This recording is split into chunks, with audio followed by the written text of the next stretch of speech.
안녕하세요. 이승원입니다. 한 발 더 들어가는 뉴스인사 프라임 지금 바로 시작합니다. 오늘 쇼미더 민심 시간이죠. 두 분 나와주셨어요. 박영식 시사 에디터 그리고 임세은 전 청와대 부대변인 옆에 있습니다. 어서 오세요. 네, 반갑습니다. 네. 오늘도 할 얘기들이 넘쳐났는데요. 일단 가만히 있으라는 그 외침을 오늘 다시 한번 좀 짚고 넘어가야 되지 않을까 싶습니다. 나경원 국민의힘 의원 5선이시죠? 네, 초선은 가만히 있어. 연일 논란이 되고 있습니다. 참 재밌는 멘탈리티예요. 영상 함께 보고 오겠습니다. 초선은 가만히 앉아있어. 초선은 가만히 앉아있어. 아무것도 모르면서 앉아있어.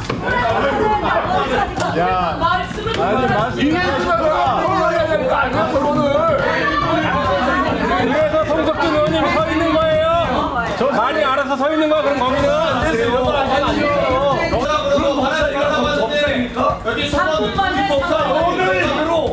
토론해 주시기 바랍니다.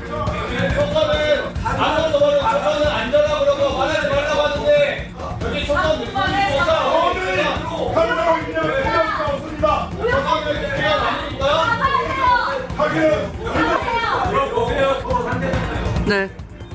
왜 초선한테 오역한 비리를 말합니까? 사과하세요. 초선은 말하지 말라고 하니까 사과하세요. 저희 더불어민주당 초선 의원들은 깊은 유감을 표명합니다. 해당 발언은 단순한 언어폭력을 넘어 국회의원으로서의 기본 예의와 동료에 대한 존중을 저버린 권위주의적 태도이며 절대 용납될 수 없는 행동입니다. 네, 추미애 의원은 지금 6선이시죠? 네. 그러니까 최소한 20년 이상 지금 국회에 계신 거잖아요. 2년째입니까? 하여튼 20년 이상 계신 분이고 워낙 정치권에 오래 계신 분인데 속으로 그 생각을 하셨을 것 같아요. 네, 살다 정말 이런 장면 처음이다. 네. 그렇죠. 네, 그러니까 정말 선배로서 추미애 의원 같은 경우는 더군다나 말에 굉장히 품격이 있고 그리고 굉장히 팩트 위주로 건조하다 싶을 만큼 팩트 위주로 말씀을 하시는 분이잖아요. 그 대척점에 나경원이 있으니까 훨씬 더 이게 어떤 사람들의 유형인가가 막 드러나는 그런 상황이었는데 일단 어떻게 보셨습니까? 아니 우리 그 나경원 의원님 5선이신데 그동안 5선 동안 얼마나 타의 모범을 보였는지가 저희가 매우 궁금합니다. 지금 네. 아시다시피 본인 입으로 빠루 이야기했으니까 빠루 재판 계속 재판 이제 1심 네, 이제. 하고 있죠. 네. 그리고 제가 16번을 고발을 했습니다. 16번이요? 네, 나경원 씨 관해서 그만큼 전문가입니다, 비리가 전문가. 많다는 거예요. 그동안 이렇게 쌓아왔던 본인의 사적인 뭐 비리나 뭐 여러 가지들이 논란이 됐던 것들이 많아서 뭐 저희가 나경원 의원을 싫어서 그런 게 아니라 너무 보이는 비리들이 많았기 때문에 16번 이상이나 이제 고발을 한 조치가 있었고요. 그럼 그렇게 모범이 되는 행동을 했나? 네. 전혀 그렇지 않고 기억나는 건 빠루밖에 생각이 안 나지 않습니까? 그리고 그러면 그 초선이니 뭐니 이렇게 계급을 지을 거면 그 앞에 6선 계시잖아요. 그렇죠. 추미애 의원이. 그러면 추미애 의원이 가서 나경원 5선 어디 5선이 아무것도 모르면서 너 머리 박어 이러면 그렇게 할 거 아니지 않겠어요? 네. 근데 그런 게 철저히 이 나경원 의원은 계급 신분에 대한 아주 천박한 인식을 갖고 있다는 게 네. 여지없이 드러났다고 봅니다. 네. 그 초선 의원들한테도 가만히 있어 아무것도 모르면서라고 이야기할 정도의 수준이면 본인 지역구 가서 계신 여러 사람들 시민들을 만났을 때 당신 의원도 아닌데 가만히 있어. 나 니들이 뭘 알아? 나이도 어린 게 네가 뭘 알아? 뭐 너 서울대도 안 나왔는데 네가 뭘 알아? 다 적용이 가능한 거예요. 네, 그만큼 이 나경원 의원이 매우 천박한 인식 그리고 당연히 의원으로서 네. 또 혹은 저는 이 공직자 아니면 또 사회생활 자체가 불가능한 저는 언어였다고 생각합니다. 네. 저는 좀 충격을 받았어요. 와, 저 공개된 현장에서 저런 표정과 저런 말투를 갖고 있다면 공개되지 않은 곳에서는 과연 어떨까? 물론 똑같을 수도 있습니다. 어떻게 보였어요, 에디터님? 저는 일단은 법사위가 초선들이 꽤 있어요. 꽤 있어요. 네, 꽤 그러니까. 있고요. 그 법사위뿐만 아니고 국민의힘도 초선이 많아요. 절반 이상이거든요. 네. 그러면은 이게 일단은 국민의힘 의원분들께 좀 질문을 드려보고 싶은 게 이 발언이 전혀 문제가 안 된다라고 하면 국민의힘이라는 정당 내에서는 아까 우리 부대변인 말씀해 주신 것처럼 특수 어떤 계층이 형성된 집단이냐 이거에 대해서 국민의힘이 좀 스스로 입장을 밝힐 필요가 있다라는 생각이 들고요. 네. 그 이재명 대통령께서 최근에 한번 그 가만히 있으니까 진짜 가만히로 보이냐 이제 이런 말씀하신 적이 있잖아요. 그렇죠. 네. 아마 법사위의 초선분들은 저 발언을 듣는 순간 그런 생각이 들었을 겁니다. 네. 그래서 언제적 나경원이냐 이제 이런 어떤 발끈함이 네. 아마 박균택 의원이든 뭐 박은정 의원이든 이성윤 의원이든 뭐 이제 이 법사위에 있는 초선분들이 일단 들어서 저런 분쟁이 생기지 않을 수가 없는 상황이 됐다라고 보고요. 언론에서는 이 장면을 뭐 이른바 이제 추나 대전 이렇게 표현을 네. 하더라고요. 그거는 좀 네. 그거는 이제 뭐 두 분 다 아시겠습니다만은 적합하지 않은 뭐랄까 구분법이라고 저는 봐요. 프레임이랄까? 네. 왜냐하면 일단은 간사와 법사위원장의 이 차이를 일단 우리가 봐야 될 텐데 지금 추미애 법사위원장 아까 말씀해 주신 대로 6선이고요. 그리고 나경원 의원 5선이시잖아요. 그래서 나경원 구분법에 따르자면은 일단은 가만히 있어야 됩니다. 그렇죠. 아까 말씀해 주신 대로. 그리고 두 번째로는 간사의 직을 가지기에는 나경원 의원은 부적합합니다. 그러니까 추나 대전이 형성되려면 네. 적어도 그 간사라는 직을 맡을 수 있는 부적합 적합은 따지고 나서 추나 대전이라는 표현을 써야 되거든요. 네. 근데 이분이 지금 아까 말씀해주신 패스트트랙 재판이 곧 결심 공판이 9월 10 며칠인가 네, 잡혀 있어요. 9월달에. 15일인가? 네. 그러면 이제 거기에서 구형이 이루어져요. 네. 그럼 이제 곧 선고가 있을 거고요. 선고 공판이 있을 텐데 이분 남편이 또 판사예요. 그렇죠. 그러면은 추나 대전 얘기하기 전에 나경원은 부적합하다라는 얘기가 이제 사설에 먼저 등장해야 되는데 그렇죠. 언론의 프레임은 추나 대전만 얘기를 하고 있더라고요. 그래서 이거는 예전에 뭐 추윤 갈등 뭐 이런 거에 재미봤기 때문에 이런 식으로 프레임 잡았는지는 모르겠는데 네. 아무튼 굉장히 부적합하다라는 얘기를 좀 먼저 해야 될 것 같고요. 마지막으로 간사 자리가 우리가 보통 어디 뭐 모임 같은 거 하면 우리 뭐 이승원 씨가 간사해 우리 부대변인이 간사해 해가지고 뭐 현금 걷어가지고 회비 총무 보는 그런 자리가 아니고요. 네. 추미애 위원장이 이제 공석일 시에 네. 불가피하게 그러면은 부위원장이 간사가 되는 겁니다. 중요한 자리죠. 근데 지금 부적합한 사람이 간사를 맡았다라는 거에 대해서는 비판이 안 나오고 이런 것만 얘기가 된다는 거죠.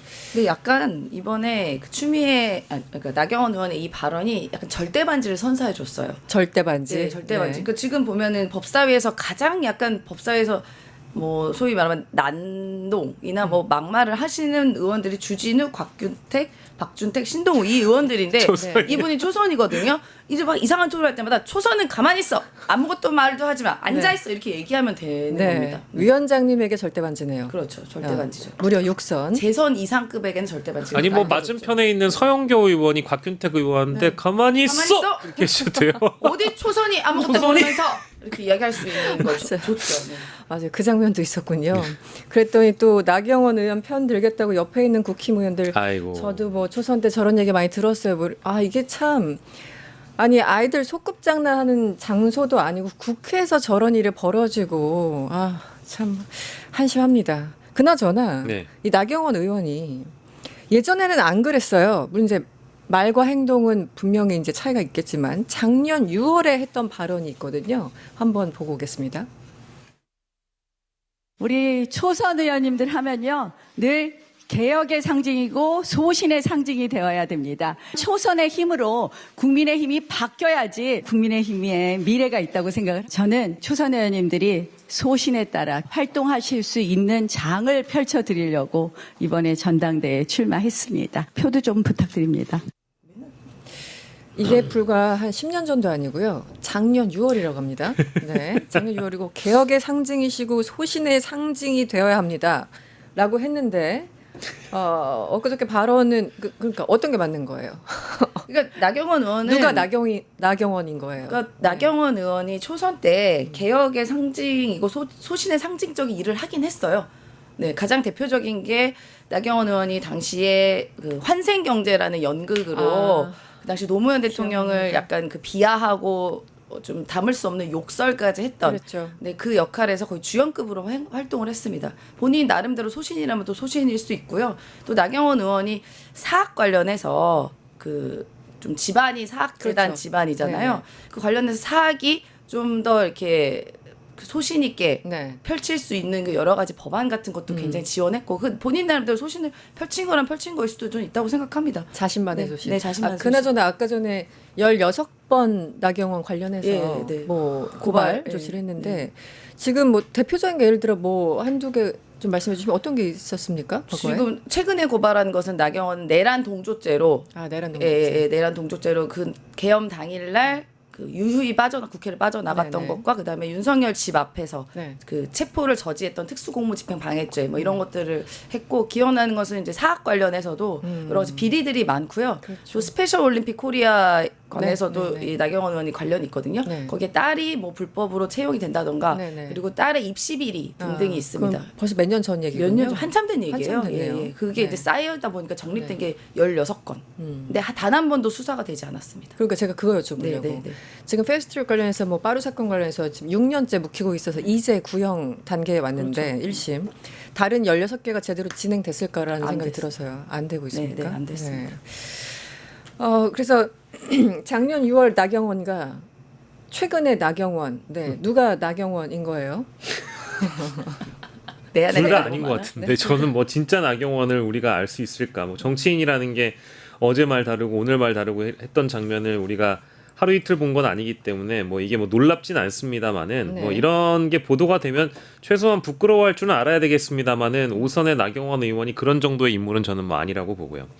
그리고 이게 나경원 의원이 이런 모습을 보여주는 게 저는 사실 국민의힘 내부의 어떤 기류와도 무관치 않다고 생각을 하고 있습니다. 기류와. 왜냐하면 뭐 이제 국민의힘 요즘에 뭐 당권에 관심이 있었던 혹은 앞으로 지방선거에서 좀 두각을 드러내야 하는 사람들 입장에서는 요즘 뭐 오른손만 쓴다라는 농담이 들 정도로 누가 더 우경화가 될 것인가 이제 그래서 드러내는 모습을 보면 오히려 지금 장동혁 대표와 관련돼서는 최근에 통합이라는 단어를 언급할 정도로 그러니까 당내 인사들을 통합이라는 네. 단어를 언급할 정도로 어쨌든 외연 확장까지 해보려고 노력은 하는데 장동혁을 제외한 모든 사람들이 지방선거에 나가야 된다라는 그런 일념하에 전부 다 오른쪽으로 가고 있단 말이에요. 그래서 어떻게 하면 스포트라이트를 좀 받아볼까 부단히 노력을 하고 있는 것 같습니다.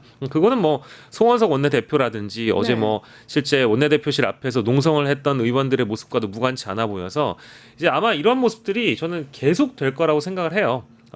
어떤 식으로든 도마 위에 오르고 어떤 식으로든 이게 이제 페이머스와 노토리어스는 다른 겁니다만은 네, 네. 후자라고 하더라도 나는 무조건 어쨌든 신문에 이름 한번 놔야 되겠다라는 전통적인 클리셰가 앞으로 더 작동이 될 거라고 생각이 돼서요. 나경원 의원이 아마 이 정도로 끝나진 않을 것 같습니다. 네, 알겠습니다. 다음으로는 집사 게이트 관련해서 얘기를 조금 해보고 싶은데요. 이 집사 게이트 여러분들 많이 들으셨죠? 그래서 김예성 씨는 이미 구속 기소됐고 이제 사실상 도망간 것으로 추정되는 베트남인가 어디 있다가 입국하면서 바로 구속되고 지금 재판을 이제 받을 예정입니다. 그런데 김예성 씨만 있는 것이 아니고 여러 명이 있습니다. 그 관련자 3명에 대해서 특검이 구속영장을 신청했지만 어제 새벽에 기각이 됐어요. 3명 모두 기각이 됐어요. 그런데 이례적일 정도로 특검에서 나서서 이거 도대체 납득할 수가 없다라면서 어제 오후에 브리핑을 했습니다. 여러분들 지금 이름이 여러 명 등장할 텐데 제가 잠깐 말씀드리면 일단 김혜성 씨는 이 그 렌터카 업체죠. IMS 모빌리티를 설립하고 지분까지 참여하고 있고요. 그리고 여기에 대표는 바로 조영탁입니다. 그리고 거기 이사가 있는데 모재용이라는 사람입니다. 그리고 또 하나 연관되어 있는 조그만 회사 오아시스 에쿼티 파트너스라는 곳에 민경민 대표 이렇게 3자가 있습니다. 이 3명에 대해서 모두 기각을 한 겁니다. 그래서 지금 특검에서 굉장히 화가 난 상태로 보이는데요.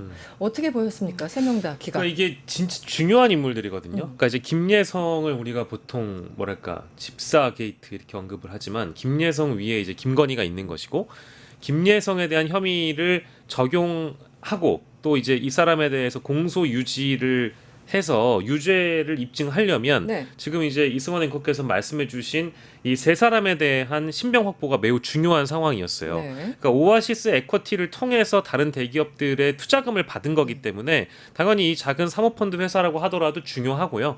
당연히 뭐 IMS 그 모빌리티의 실제 명목상 대표 뭐 실소유주는 김예성이라고 얘기를 많이 합니다만은 네. 실제 대표가 중요하죠. 왜냐하면 김예성의 혐의를 입증하기 위해서 중요한 겁니다. 근데 이거에 대해서 이런 분들에 대한 구속영장을 기각을 시켰다라는 뉴스는 그렇습니다. 네.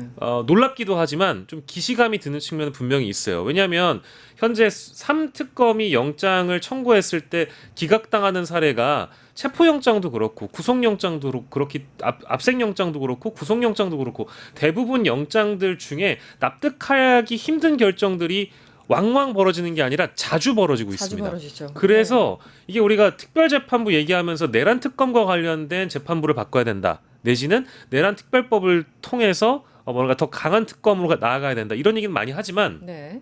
김건희 특검과 네. 최혜병 특검 쪽에서 청구하는 영장도 마찬가지로 지금의 사법부에 의해서 무력화될 때가 많거든요. 그러니까 이거는 제가 어제부터 연일 그 좀 불편한 상상입니다만은 네. 굉장히 거대한 법조 카르텔의 움직임이 뒷받침해주고 있다는 생각이 좀 들어요. 네네. 이따가 저희가 얘기할 수 있을지 모르겠습니다만은 최근에 논란이 된 통일교 변호인단의 모습도 뭐 그러한 것 같고 그렇죠. 오광수. 지금 이 돈 좀 있고 소위 선수라고 부르는 사람들이 자신들이 어쨌든 묵혀놨던 자금으로 법률사무소 내지는 로펌과 어떤 거래를 하고 이 거래가 성사된 로펌 쪽에 있는 변호인단이 특히 판사들 쪽에 어떤 법리를 가지고 대응하는지는 잘 모르겠습니다만은 이게 당연히 발부가 돼야 되는 영장이 기각되면 특검의 시간은 제한돼 있는데 그렇죠. 이 수사에 대한 어떤 밀도가 점점 떨어져 가게 되잖아요. 네. 속도감과 밀도 이런 것들이 떨어지기 때문에 저는 굉장히 좀 우려가 됩니다. 이거는 사실은 내란 특검만 얘기할 게 아니라 김건희 특검도 마찬가지고 최혜병 특검도 마찬가지인데 전반적으로 이 3특검의 수사를 자꾸 무력화시키는 데 협조하는 법조 카르텔이 움직이고 있는 거 아니냐 이제 이런 의심까지 해보는 사례라서 네. 이 결국에는 특별재판부는 내란 쪽만 필요한 게 아니라 이 김건희 특검이나 최혜병 특검 모두에게 적용돼야 되는 사안이 아닌가 맞습니다. 이런 생각이 좀 들었어요. 김영근 특검보가 아주 이례적으로 그냥 노골적으로 표현했어요.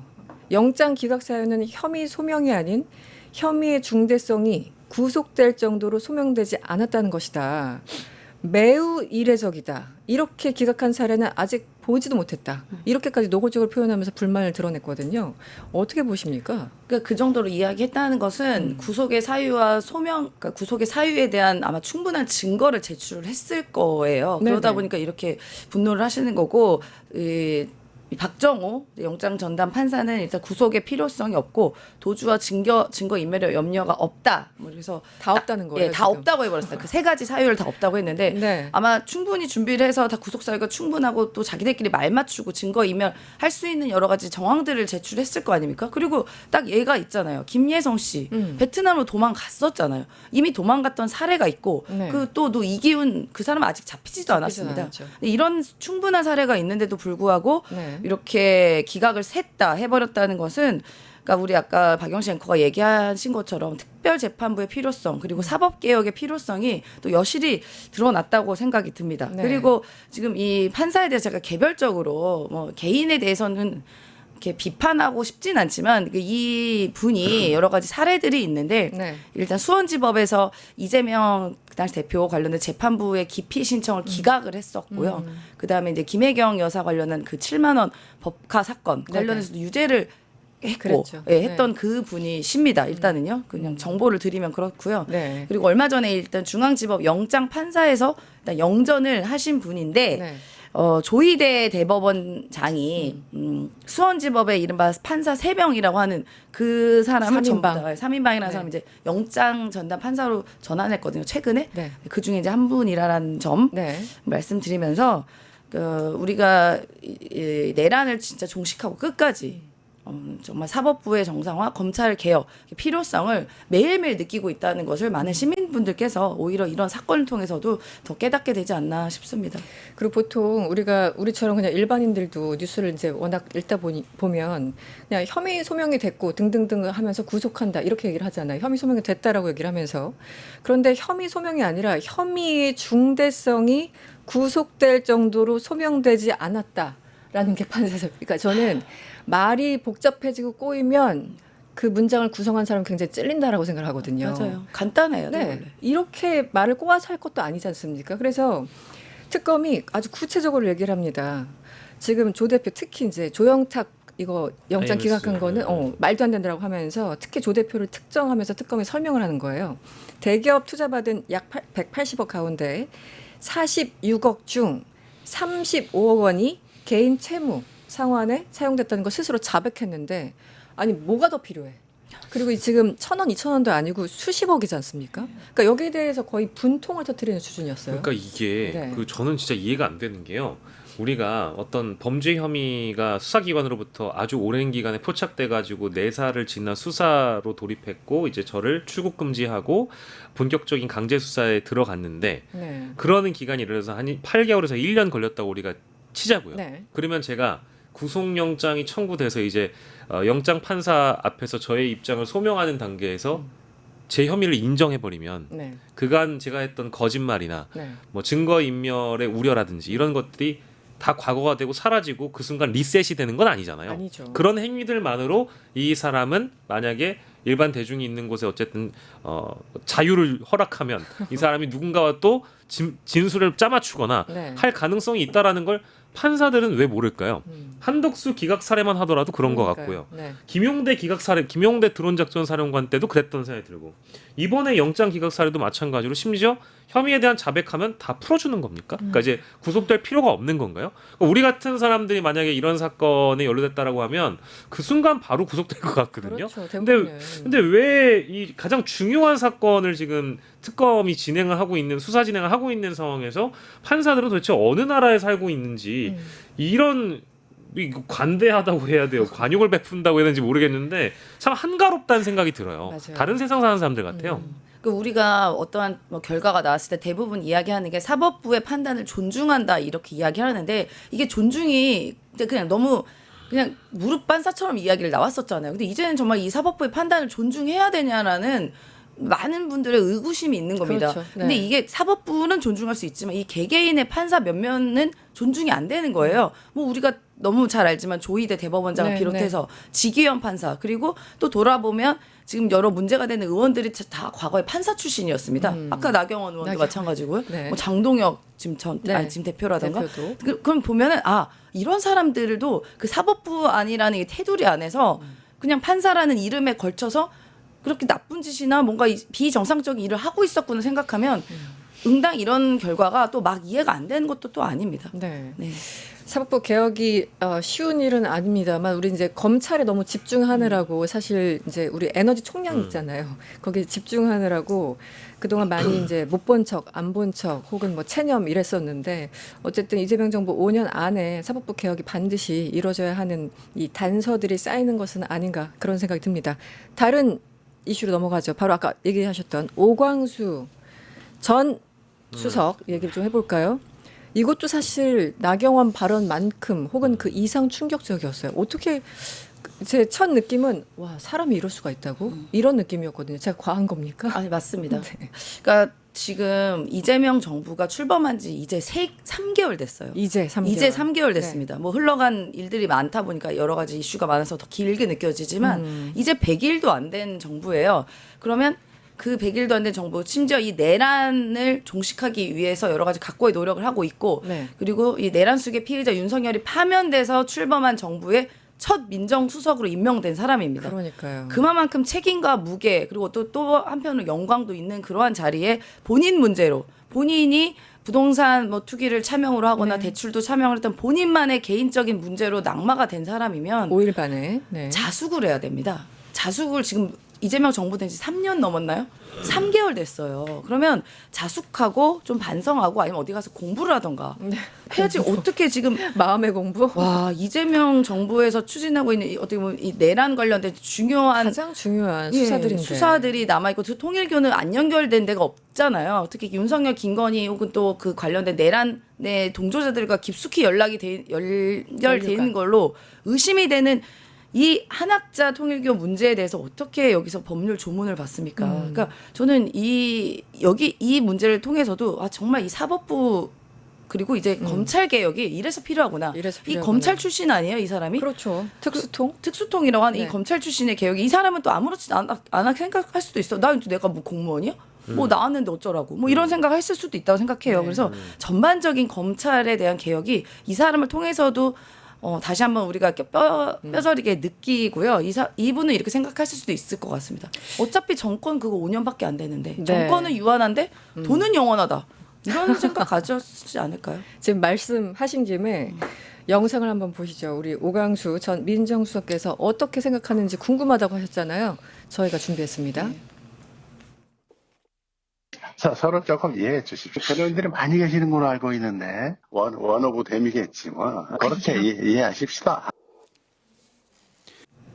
뭐 그럴 수도 있지. 뭐 원오브댐이라는 원오브 데미지 뭐 이해해 주십시오 이런 건데 이 답변도 씁쓸했어요. 어떻게 네. 보셨어요, 에디터님? 그러니까요. 원오브댐이라는 표현으로 이게 일축될 수 있는 것인지는 국민들이 다 평가를 하실 거라고 보고요. 어쨌든 본인이 인정하든 인정하지 않든 간에 그 닷새짜리라고 하더라도 이 정부에 본인이 민정수석으로 일하겠다라고 본인 스스로 동의했기 때문에 그 자리를 받은 것이고, 그렇죠.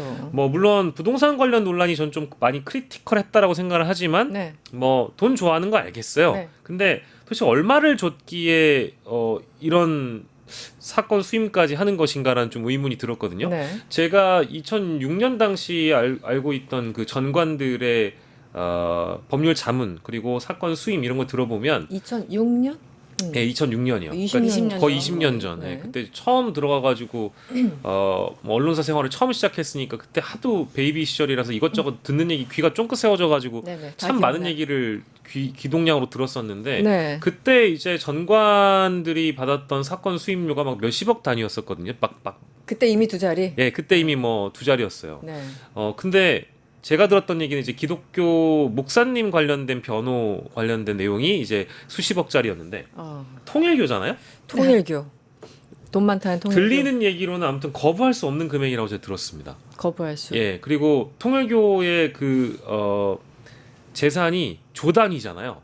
그러면 홀리 마더를 구하기 위한 수임료는 얼마일까? 저는 세 자릿수가 아니라 네 자릿수의 한 1,000억 단위로도 갈 수 있다고 전 개인적으로 봐요. 왜냐하면 그 정도로? 오광수 개인에게 맡긴 게 아니라 오광수가 속해 있는 이 법률사무소에다가 통으로 턴키로 맡겼을 가능성이 저는 있다고 보는데 댐. 원오브 댐에서 그 댐들. 그러니까요. 네. 그렇게 따지면 여러 명의 변호사가 지금 구속 전에 법률 자문을 해주는 거잖아요. 사실은 돈이 굉장히 더 많이 들어가는 건 재판 이후 재판에 실제 넘어갔을 때 기소됐을 때보다 구속되기 전 단계에서 검사 출신들에게 법률 자문을 받는 게 오히려 더 비쌀 때도 있다라는 거예요. 그렇게 생각해 보면 이렇게 잠시 뻔뻔하고 잠시 좀 불편하다도 눈 질끔 감으면 네.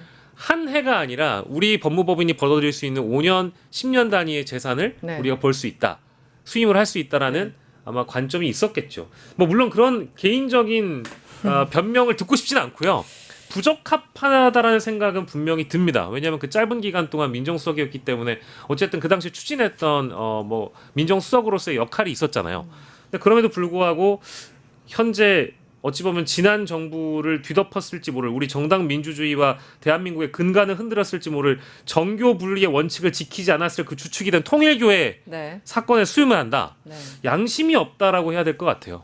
이 나라의 국민으로서 양심이 없다. 양심도 없고 체면도 없고 그런 거 뭐 바라지도 않고요. 이재명 대통령 어떻게 되든 말든 나는 상관없다. 예, 마지막 최소한의 어떤 의리나 예의가 있었으면 이렇게까지 못할 것 같은데요. 네. 저는 한편으로는 이 오광수 전 민정수석이 5일 만에 낙마한 게 어떻게 보면 천운 다행이다. 같기도 합니다. 저도 그 네. 생각했어요. 네. 다행이다. 네. 하늘이 도왔다 생각이 들고 아마 네. 본인은 이게 자문을 했다고 했기 때문에 수임을 받은 게 정식으로 아니라서 아마 안 드러났을 거라 생각했을 거예요. 이게 뭐 자문을 해서 계약을 따로 뭐 한 게 아니라 나중에 우리가 뭐 그 알게 된 거지만 네네네. 뭐 보도를 통해서 네. 이게 정식으로 한 게 아니라 한게 서류랑 아니라서. 들어간 게 없을 거라고 아마 몰래 뭐 이거 내가 잠깐 자문한 다음에 인생이 뭔가 바뀔 만한 금액을 받는다는데 뭐 어떡하겠어 내가 해보지 뭐 했는데 딱 들통이 난 거니까 뭐 그렇게 이해하십시다. 근데 그 이해는요 네.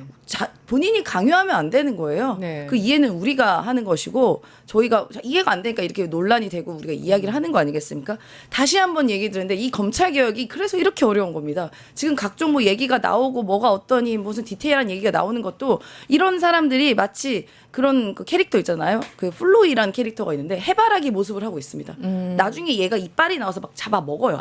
네. 그러니까 이런 모습을 한 사람들이 곳곳에 암초처럼 자리 잡고 있기 때문에 그동안 네. 이렇게 검찰 개혁이든 사법 개혁이든 그렇게 어려웠던 안 됐던 것이다. 이유가. 예. 관련 보도를 보면 이제 어제가 9월 3일이죠. 네. 그저께였습니다. 9월 2일에 오광수 씨가 특검 사무실을 찾아가서 한 학자 총재 변론을 했다라는 거 아니에요? 관련 보도를 보면 네네. 만났다고 그러면. 만났다라는 거잖아요. 네, 이것도 이제 굉장히 분노할 일이고 그리고 9월 3일부터요. 그러니까 어제부터 지금 1인 시위를 김건희 특검 앞에서 통일교 신도들이 번갈아 가면서 하고 있습니다. 아, 그렇군요. 이것도 지금 법률 자문을 하고 있는 변호사의 조언을 통해서 1인 시위를 했다라고 하고요. 그리고 앞으로 1인 시위가 아니라 수백 수천 명의 이 통일교 신자들이 광화문 KT 사고 앞에서 지금 집회를 할 가능성이 높다라고 하잖아요. 이것도 지금 법률 자문이라는 거예요. 그러니까 이게 뭐 하는 건가라는 생각이 들고 진짜 뭐 두 하는 번째는 짓입니까? 이게 말장난 같은 게요. 오광수 씨의 경우에는 정식 수임이 맞을 겁니다. 이거는 법률사무소랑 로펌과 계약을 한 거니까. 네. 근데 김오수 전 검찰총장도 역시 뭐 자문했다라고 비공식 자문이라는 식으로 얘기를 했다고 하잖아요. 본인은. 네. 그리고 통일교 관계자는 언론 보도를 보면 실제 뭐 사건을 수임했다는 식으로 얘기를 해요. 그러니까 두 사람의 입장이 자문이냐 수임이냐 이거 중요한 게 아니고 통일교 쪽에 법률적으로 지금 어쨌든 김오수 씨도 조언을 하고 있다라는 얘기가 하고 되거든요. 있는 거죠. 네. 근데 김오수가 저는 뭐 자문을 하든 조언을 하든 이거 다 떠나서 김오수의 같은 이 로펌에 있는 강찬우 변호사가 아니라 박모 특검보죠. 특검보. 예, 근데 박상진 특검보. 네. 박상진 특검보가 지금 김건희 특검에서 통일교 수사하고 있다는 거 아닙니까? 그러니까요. 와, 이거 정말 이게 가장 큰 문제예요. 이거를 그러니까 민중기 특검이 이 사안을 어떻게 바라보고 있는지 제일 지금 걱정이 되는데 그냥 이렇게 쉬쉬하고 지나칠 문제는 아니라고 보고요. 네. 아마 정치권에서도 어제 하루 종일 이 문제를 삼았기 때문에 이해 충돌이 분명히 되는 사안이어서 네. 같은 법률 사무소에 있는 변호사가 특검보인 사건을 과연 그대로 진행할 수 있을 것인가? 네. 저 개인적으로 좀 의문이 듭니다. 이 관련해서- 정권은 진짜 법의 이름을 탈을 쓴 그냥 브로커 짓 하고 있는 거예요. 네. 제가 이렇게 단도직입적으로 얘기하면. 아니 누군가는 창을 하고 누군가는 방패를 한다고요? 같은 사무소에서? 그 안에서. 우리 집안에서? 이게 말이 안 되죠. 아무리 법조인들 돈이 좋다고 하더라도 어쨌든 JTBC가 관련해서 보도를 하니까 김오수 전 총장 측에서 그 입장문을 보내었다고 하는데요. 본인이 비공식적으로 자문을 했다거나 특검 쪽에 몰래 변론을 한 것처럼 주장하는 것은 전혀 사실과 다르다라고 주장했다고 그럼 공식적으로 합니다. 자문하고 그냥 몰래 변론이 아니라 그냥 변론했다는 얘기인가요? 그렇게 되는 거예요. 몰래 변론했다는 비공식 얘기는 아니라 아무도 한 공식적- 사람이 없어요. 네. 그러니까요. 이거 뭔가 뭐 뉘앙스가 관계자가 기분- 확인해 준 거니까. 네. 일단 그쪽 주장을 간단하게 전달해 드렸습니다. 쇼미더민심 시간이었고요. 박영식 에디터님 그리고 임세현 전 청와대 부대변인과 함께했습니다. 오늘 고맙습니다. 네, 감사합니다. 고맙습니다. 유튜브 구독하고 실시간 채팅과 댓글을 남기시면 매일매일 7천 TTCO를 드립니다. 참여 방법은 통통물 어플을 다운로드하고 회원가입과 로그인을 해주세요. 마이페이지에서 나의 회원 고유 번호를 복사해주세요.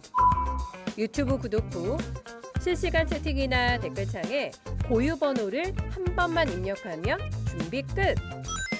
지금 유튜브 채팅과 댓글 쓰기 참여하고 실천 TTCO 받아가세요.